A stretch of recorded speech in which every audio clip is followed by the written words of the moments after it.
Hi guys, it's ATX Mom. Well, if you've seen any of my other videos, you know that I love to talk about products that I really love. But for every product that I try that I love, there's always a product I try that I hate that's a total dud. So today I'm actually going to share my 10 biggest duds because hopefully I will save you the time and aggravation of buying these products and having a bad experience like I did. So the first dud I want to talk about is the Baby Einstein music maker. And this toy looks like a little iPod. And it's, a really cute toy. It plays, I don't know if you can hear it, it plays classical music.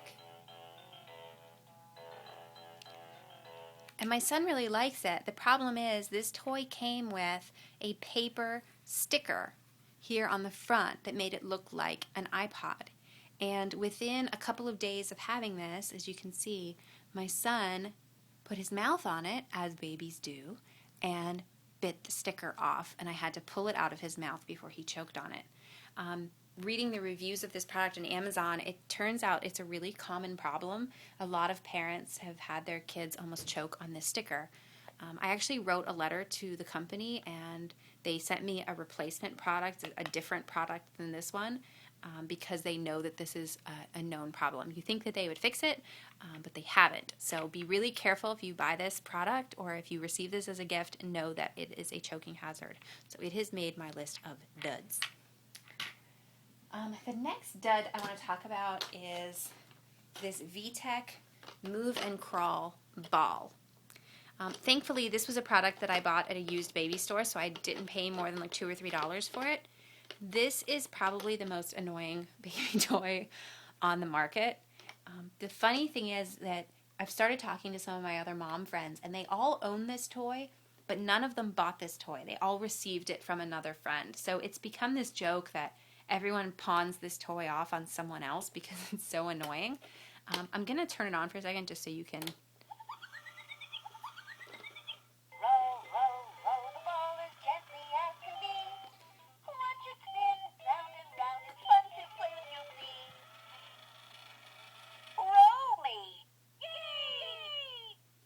And you press the different little buttons, and as you roll it, it kind of wiggles across the floor and sings and talks. But you will hear, "Roll me, yay!" 1,000 times during the day until you want to throw this ball out the window. So this is one of those, please don't buy it. It'll drive you crazy. It's a really annoying toy. Duds. The next dud is actually also a toy that I found to be a choking hazard. This is a toy, it's actually a book called Monday the Bullfrog. And we found this at Costco in their book section, and we thought it was really cute. It's a puppet, but it's also a book. Monday. And it's a little bullfrog who talks about all the things that he ate. So he ate a butterfly, and he ate a mouse, and he ate a crab. And it ends with, he ate you, which I guess could be kind of scary for a kid. But there's a dragonfly page, which you can see here, and the dragonfly has these kind of iridescent wings, and my son, as he was playing with it, pulled off, you can see right here where he pulled it off, he pulled off the iridescent on the wings and swallowed it, and I had to keep a watchful eye for it to come out, if you know what I mean, to make sure that it wasn't stuck in him. It was really kind of a scary experience. It was the first time my son really swallowed something that he shouldn't have. And we put Monday away in the closet. And so he's on my list of duds because I think that he's a choking hazard. I haven't yet written a letter to the company, but I have to remember to do so. The next product, and some of you may be shocked to see this, but it's Sophie. Sophie the Giraffe, the product that every parenting magazine and everyone will tell you that you must have, is on my dud list because frankly she doesn't really do much. When we first got her, my husband thought she was a dog toy because frankly she looks and sounds just like a dog toy. My son was just never really into Sophie. He never really liked to play with her. He never really liked to chew on her. When he would chew on her, it was really awkward. He would stick her whole leg down his throat. And she's really expensive. She's like $25 or $30. So take it from me, people are going to tell you need a Sophie the Giraffe. Don't spend $30. She's like a chew toy. Some people love her and some kids could care less about her. My kid could care less about her, and it was $30 wasted for a chew toy. The next dud are these little beads. I believe Fisher-Price makes these, maybe Mattel. And, I mean, these are pretty classic. These were like the toys that we all had when we were kids. But I just kind of think they're pretty useless. They don't stay together. So you're supposed to be able to like put them in a ring, but they pop apart way too easily. My son just kind of hates them. He doesn't find anything to do with them. We've tried playing with them in the bathtub. We've tried playing with them everywhere. He just kind of hates them, and they end up in the bottom of the toy box. Anything you try to do with them, they fall apart. They don't stay together. So these are duds. The next dud is the Bumbo. And this is another product. I don't know if you can see it here, if it's fully in the shot. I'll move it back a bit. Everybody says it has I have the tray on it right now, that you need to have a Bumbo. The thing with the Bumbo seat is, I don't know if you can see it. Here we go. Is that the window of opportunity where your kid is going to fit and sit still in a Bumbo is very, very small. It was maybe a month that we got use out of the Bumbo before my son wouldn't sit in it, didn't like it, didn't want anything to do with it. So the Bumbo is one of those things. I bought mine used for $10. I'm glad that I didn't spend full price on it for how little use we got out of it. So don't really recommend a Bumbo. The next thing is this Tommy Tippy set. And it comes with this rubber kind of mat here with a suction cup on the bottom. And it goes on the high chair. I'm going to use the Bumbo tray to demonstrate here how this works. If I can get the tray off of the Bumbo. There we go. Put the Bumbo aside. So there's the tray, you see, with the suction cup. And then it has a set of bowls that fit with it, that stick on it as well. Sorry, I have this upside down.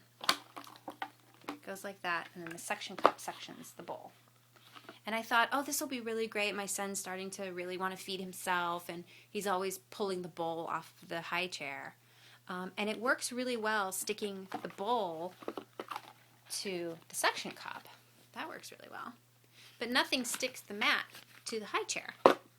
It's just a piece of plastic. So what would happen is, it's like this. My son would pick it up.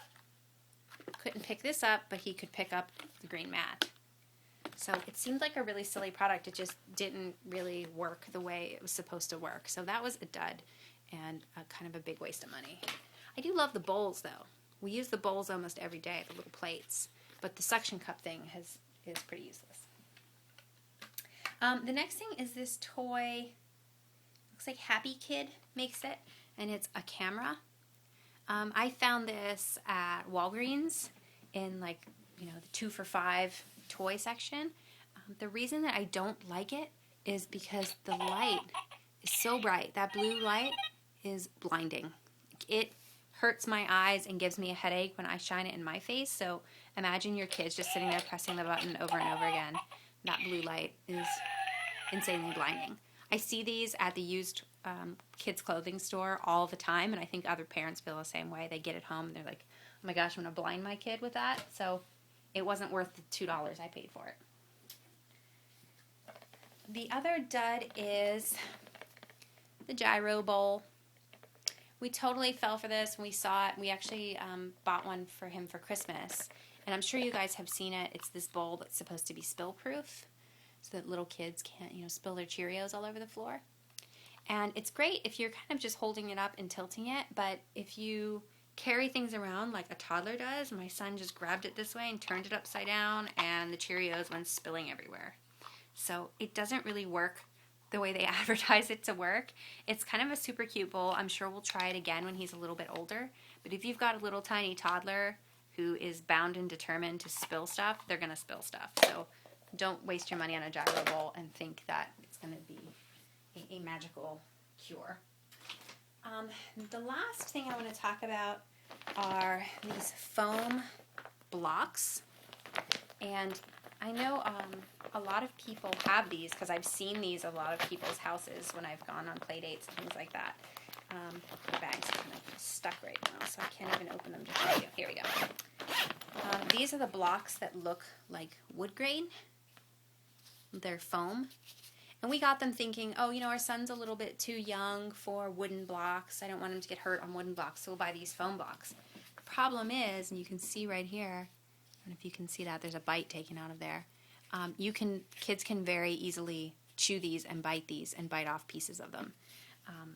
A friend of mine, I had a play date at her house, and her son had a set, and I said to her, oh, be really careful with those blocks, because my son has bit chunks of them off. And sure enough, not half an hour later, her son had bitten a huge chunk of the block, and she had to run and grab it out of his mouth. So these are definitely a choking hazard. If you've got little ones, don't think that they're safe just because they're foam and not wood. They can definitely get hurt. So those are kind of a dud for us. We're putting those away.